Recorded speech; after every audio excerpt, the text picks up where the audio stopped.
Now look at the background behind Paul's writing of 1st and 2nd Corinthians.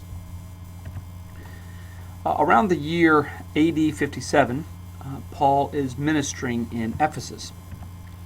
He receives news from people he identifies as Chloe's people, most likely individuals known as Stephanas, Fortunatus, and Archaicus, that Christians are behaving disobediently and divisively in Corinth.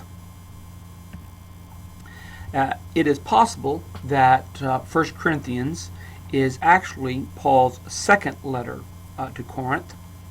One may want to take a note of 1 Corinthians 5:9, in which Paul appears to make reference to a previous letter. And I say appears because it could be that the past tense verb that Paul uses there, I wrote to you, may actually be what some scholars identify as an epistolatory aorist, meaning he is talking about the letter that he is actually writing currently and not referencing a previous letter. So it's possible that 1 Corinthians is actually a second letter, but it's not conclusive. 2 Corinthians appears to be, to many scholars, a composite of two separate correspondences written to Corinth. This decision is based upon the tone of the letter and how sections of 2 Corinthians seem to be quite self-contained and appear to be addressing a different set of circumstances. So 2 Corinthians may be a composite of two letters. 1 Corinthians was probably delivered by Timothy.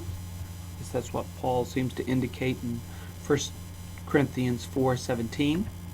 2 Corinthians was written after some correspondence between Paul and the Corinthians that was delivered by Titus. 2 Corinthians is also likely delivered by Titus and another Christian.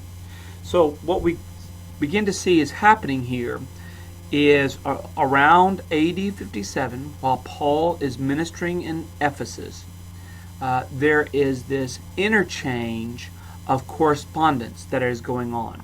We may possibly have as many as 4 different letters that have been going on between Paul and the Corinthians. Paul had ministered quite some time in Corinth, about a year and a half, before he came over to Ephesus. He has a great deal of affection and interest to the church that he helped establish there. And now he is quite perplexed because individuals have come in and have been causing a disruption into the assemblies, especially as Corinthians have been playing kind of a game of which particular apostle or speaker is one that they appreciate the most. The purpose of 1 Corinthians then is to urge Corinthians to be unified and to correct misunderstandings about the gospel and its implications for life now. The purpose of 2 Corinthians is to praise the Corinthians for their repentance, to defend Paul's authority as an apostle, and also to prepare them for a third visit from Paul. And that will take care of a very brief introduction to the backgrounds of 1st and 2nd Corinthians.